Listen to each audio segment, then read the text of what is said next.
الخير، ازيكم عاملين ايه يا حبايبي؟ بحبكم في الله. النهارده هنعمل ماسك الجيلاتين بالشاي الاخضر. خليكم معايا. طبعا احنا حاطين هنا معلقه شاي اخضر. تمام. احنا مسخنين ميه في الكاتل، وهتخليكم معايا هتشوفوا احنا هنعمل ايه. تمام. ناخد شويه ميه سخنين، لازم الميه تكون سخنه. تمام. وهنسيب الشاي بتاعنا هنا بس ايه، ينزل الشاي الاخضر، علشان احنا عاوزينه يكون يعني منزل العسرة اللي فيه، لان احنا محتاجينها. هنعمل شاي اخضر يا جماعة مع الجيلاتين. كنا كل مرة كنا عاملينه يعني ايه، مدخلين فيه حاجة، عسل ابيض، زيت زيتون، الحاجات اللي هي دي. مرته بس مش هندخل فيه اي حاجة خالص. تمام. هيبقى زي ما هو كده بالشاي الاخضر بالجيلاتين فقط لا غير يا جماعة. تمام. هنقلب كده لغاية ما نحس الشاي هناخد معلقة صغيرة، يعني احنا هنصفيها وهناخد معلقة صغيرة. طبعا الجيلاتين هيبقى معلقة واحدة علشان نقدر ايه، نخليها كده يعني ايه. تمام. مش هنقص. هناخد المصفى بتاعتنا الجميلة دي الصغنونة دي، بس لازم يا جماعة الجيلاتين يتعمل بالمية السخنة كده عليه. تمام. انا عايزة كده عشان تشوفوا اكتر كده. لازم يدوب لان ده جيلاتين حلويات، يعني لازم يدوب. احنا عاوزينه في سمك معين يا جماعة اهو، شايفين؟ عاوزينه سمك معين، عاوزينه ندوب بيه الجيلاتين بتاعنا. لو احتاجنا معلقة جيلاتين نحطها عادي، مفيش مشكلة. تمام. لازم يكون دافي لان الجيلاتين بيكلكع.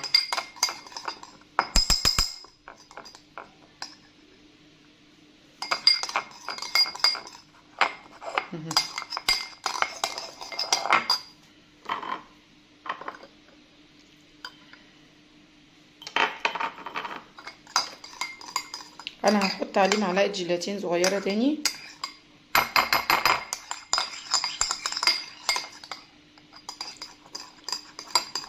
كده، هقلب فيه وارجع لكم. بصوا يا جماعة، انا حطيتها على مية ببخار في قلب حلة، علشان لازم الجيلاتين يكون كده، يكون سخن كده ويكون بالسم كده. تمام. لانه هو بينشف بسرعة وبيكلكع بسرعة. هنحطه على وشنا وهنستنى بيه 20 دقيقة لغاية ما ينشف على وشنا، ونبقى نشيله من على وشنا. احنا غسلنا وشنا. تمام. هنشفه بقى كويس لغاية ما نشوف الجيلاتين هو كده سخن، عشان بردك ما يلسعناش في بصلتنا ايه، في بشرتنا، وبشرتنا ما تتضرش. هنستنى بس دقيقتين كده، يعني ايه مش يبرد خالص، يعني ايه. بصوا عامل ازاي في الصابع لما بينشف كده، عشان بشرتنا ما تتلسعش وتبوظ. لازم يكون دافي بس. بصوا اهو. هنقرب الكاميرا عشان انا كنت مبعداها عشان تشوفوا انا بعمل ايه. هعمل بايديا. ايوه. لا حلو كده كويس. انا عندي نمش في خدودي زي ما انتوا عارفين. بسم الله الرحمن الرحيم. كده يا ريت ما نحطهوش تحت عينينا علشان بيلزق وما يطلعش رموشنا ويبهدل لنا تحت عينينا، يعني لان ده بيتشد جامد زي الشمع والحاجات دي. شايفين اهو. نبدأ نتقل كده شوية عشان لما نيجي نشيله ما يبقاش ايه، مؤلم. بقالي كتير ما بعملهوش، بس انا بكرره معاكم بس بطريقة مختلفة.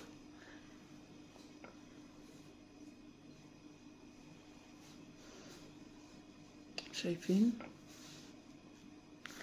انا عايزة اشيل البرسن دي علشان لما باجي اشيل الحاجات دي بتتعبني جدا، بتتعبني.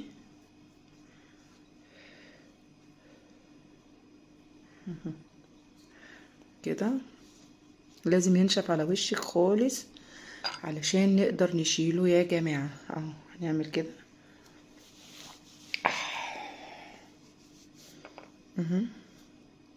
شايفين فوق الحواجب مش في الحواجب. مش اي ماسك يتحط على الحواجب، لان ده بيضر اماكن وبيصلح في اماكن تانية. يعني الشعر ممكن يطلع بيه من غير كلام، من غير تفكير.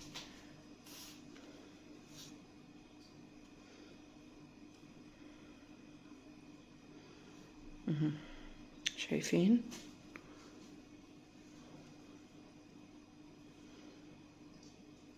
مفيش حاجة جت على حواجب الحمد لله. هنعمل كده يا جماعة.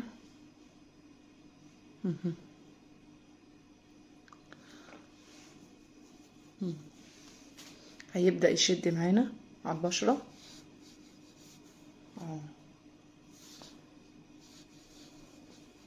كده.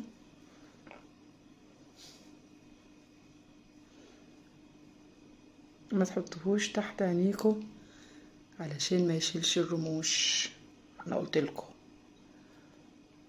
لان الماسك ده قوي جدا. يعني ايه، مفيش حاجه تقف قدامه، يعني بيشيل اي حاجه، بيعمل نضاره للوش، وعامل زي نظام الشمع بالظبط يا جماعه.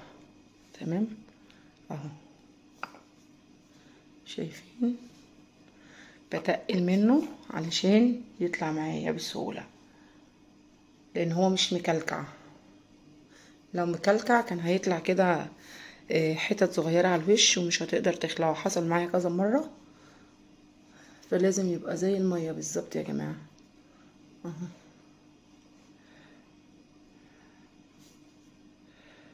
وعلى المناخير كمان اهو.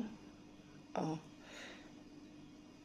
هنا انا مش عامله كتير في قرصي، بس انا هحاول اتقل اهو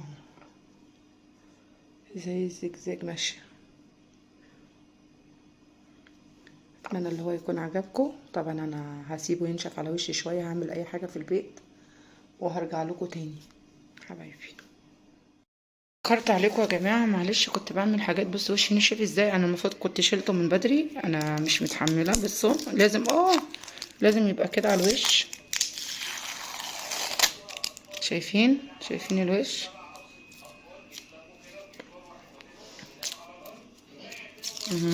ده الجيلاتين بتاعنا بالشاي الاخضر. بجد حقيقي انا مش متحمله، بس هو عامل زي الشمع كده.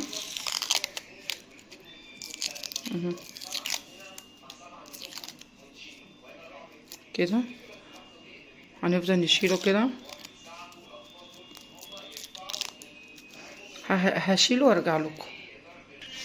كده يا جماعه احنا غسلنا وشنا بعد ما قشرناه. تمام، اديكوا شفتوا الفرق بصراحه، ولا في دهون ولا في اي حاجه. بصوا الوش عامل ازاي.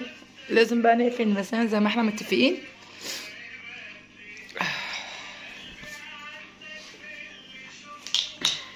كده نهدي وشنا ونقفل المسام عشان ما يطلع لناش حبوب في وشنا. طبعا هتقولوا لي على طول انا لابسه العبايه الجميله دي ليه؟ لابساها طول ما انا بعمل ماسكات وحاجات عشان هدومي ما توسخش، يعني دي بتاعت الشغل بس. تمام. عجبكم الفيديو لايك وشير واشتراك في القناه.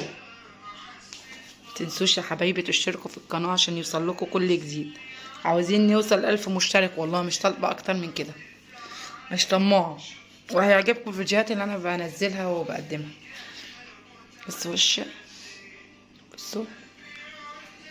يلا سلام عليكم.